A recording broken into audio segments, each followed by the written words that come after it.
वामनराव गोंदकर जी की माता जी राधाबाई गोंदकर वो बाबा को भिक्षा देती थी। 20 साल से मैं शिरडी म्यूनिसिपल का काउंसलर रहा हूँ, मैं प्रेसिडेंट भी रहा हूँ शिरडी का। तो ये सब बाबा का दिया हुआ है। उस टाइम बाबा कौन से धर्म से उनका संस्कार हिंदू रीति से किया जाए या मुस्लिम रीति से किया जाए,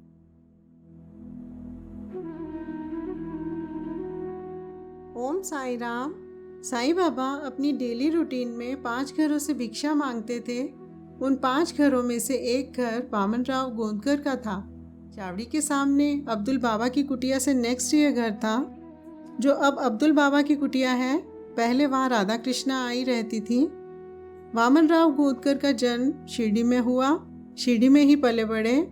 काफ़ी ज़मीनें थी पेरेंट्स की जो कि उन्होंने संभाली। साईं बाबा को काफ़ी लगाव था उनसे। बाबा वामनराव के घर से भिक्षा लेना कभी स्किप नहीं करते थे। तो आइए मिलते हैं वामनराव के डिसेंडेंट्स से और जानते हैं कुछ और बातें वामनराव की फैमिली के बारे में। वामनराव गोंदकर जी यहाँ के बहुत बड़े जमींदार थे। उनका मैं पोता हूँ। मेरा नाम शिवाजी अमृतराव गोंदकर। बाबा से उनका क्या संबंध था? वामनराव गोंदकर जो बाबा के समय थे, तो बाबा की जो द्वारका माई है, बाद में पास में बाबा की चावड़ी है, तो चावड़ी के ठीक सामने वामनराव गोंदकर जी का घर था। बाबा हर दिन 5 घर भिक्षा मांगते थे। उनमें से हमारा एक परिवार है, यानी वामनराव गोंदकर जी का परिवार है। बाबा हर दिन उनके घर भिक्षा मांगने आते थे। वामनराव गोंदकर जी की माता जी राधाबाई गोंदकर वो बाबा को भिक्षा देती थी। उस टाइम कुछ लोग शुरू में बाबा को लोग तकलीफ देते थे शिरडी में, ऐसा कुछ साहित्य चरित्र में भी है। तो फिर वो बाबा उन लोगों की शिकायत राधाबाई गोंदकर के पास करते थे। फिर हमारी जो राधाबाई गोंदकर है, वामनराव जी की माता जी, फिर वो जो लोग बाबा को तकलीफ देते थे उनको उनकी भाषा में, उस टाइम की जो भाषा होगी, उनको समझाती थी कि बाबा को तकलीफ नहीं देना है। तो ऐसी बाबा हमेशा शिकायत करते थे और वो उनको डांटती थी, उनकी भाषा में डांटती थी, उनको समझाती थी कि बाबा को तकलीफ मत दो। तो ऐसा हमारा बाबा के साथ रिलेशन है। ये हमारे लिए बहुत गर्व की बात है। हम सौभाग्य समझते कि हम इस फैमिली में हमारा जन्म हुआ, ये हमारे लिए बहुत भाग्य की बात है। और उनका बिजनेस क्या था, क्या काम करते थे? वामनराव गोंदकर जी एक बहुत बड़े जमींदार थे। उस समय उनके पास 250-300 एकड़ जमीन थी। और उनकी फैमिली? उनकी 2 लड़की थी, अभी वो फिलहाल नहीं है। उनके भाई मुरलीधर बाबा गोंदकर, दोनों ही भाई थे, वामनराव जी गोंदकर और मुरलीधर बाबा गोंदकर। तो वामनराव गोंदकर जी के भाई जो है मुरलीधर जी गोंदकर, उनका मैं पोता हूँ। तो वामनराव जी का मैं पोता हूँ।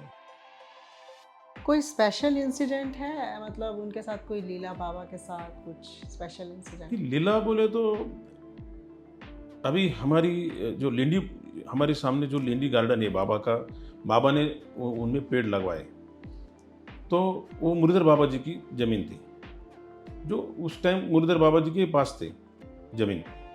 तो बाबा ने उसी समय उनमें पेड़ लगाए। तो अभी आज अपन उनको लेंडी गार्डन बोलते, लेंडी बगीचा बोलते। और हर दिन बाबा उसको मिट्टी के जो घड़े आते उससे पानी डालते थे हर पेड़ को। तो वो मिट्टी के घड़े हमारे दादाजी वामनराव गोंदकर वो देते थे। और सब पेड़ को पानी डालने के बाद बाबा वो मटका, वो घड़ा, उसको फोड़ देते थे।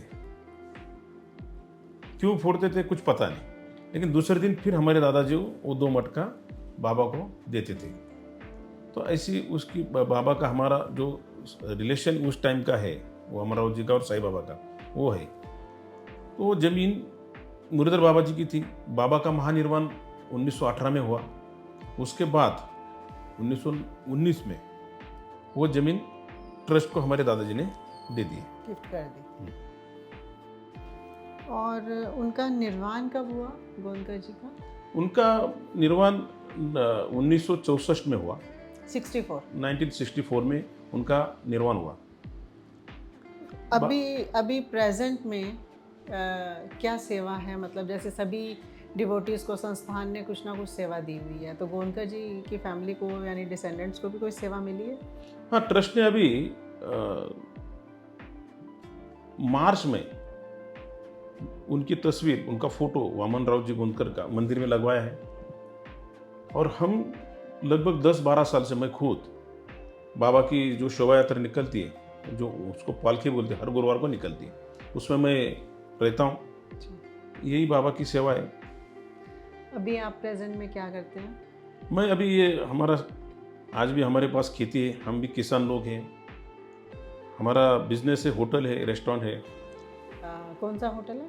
हमारे होटल का नाम है टेम्पल व्यू। टेम्पल व्यू बाबा के ठीक मंदिर के सामने है, गिंडी बाग के सामने है। तो अच्छा है, बाबा की कृपा है। और मैं हाल ही में बहुत साल से 20 साल से मैं शिरडी म्यूनसिपल का काउंसलर रहा हूँ। मैं प्रेसिडेंट भी रहा हूँ शिरडी का। तो ये सब बाबा का दिया हुआ है। और हमारे दादाजी है वामनराव जी गोंदकर है, मुरलीधर बाबा जी गोंदकर है, हमारे पिताजी अमृतराव गोंदकर, इनकी कृपा है, बाबा की कृपा है। इसी वजह से हम इस मुकाम पे पहुँचे हैं। जी, इसका नाम टेम्पल क्यों कैसे पड़ा?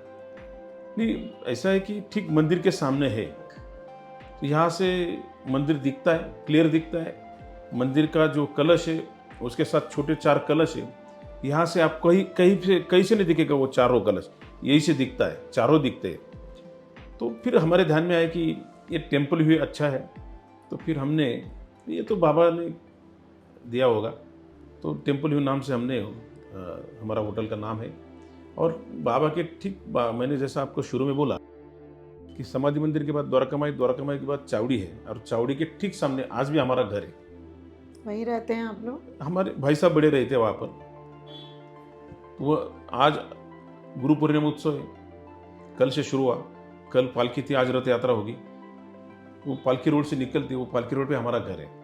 और हमारे घर के जो महिलाएं, वो बाबा की आरती करते, पूजा करते, सालों से करते। ये भी हमारे लिए गर्व की बात है। और श्री साईं बाबा का महानिर्वाण 1918 में हुआ। उस टाइम बाबा कौन से धर्म से उनका संस्कार हिंदू रीति से किया जाए या मुस्लिम रीति से किया जाए, इसके ऊपर विवाद हुआ था। वो विवाद सुलझाने का काम जो कुछ लोगों ने किया, उस टाइम के लोग, उनमें से भी वामन दादा गोंदकर, वामनराव गोंदकर, ये भी एक थे। जो यहाँ के जो बड़े लोग थे गांव के, उनमें से वामनराव गोंदकर जी थे, वो भी उसमें थे। फिर वो विवाद को सुलझाया गया और बाबा का महानिर्वाण का संस्कार किया गया। मतलब वामन राव जी का अहम रोल था उसमें वामनराव जी का अहम रोल था। ठीक है। ओम साई राम। ओम साई राम।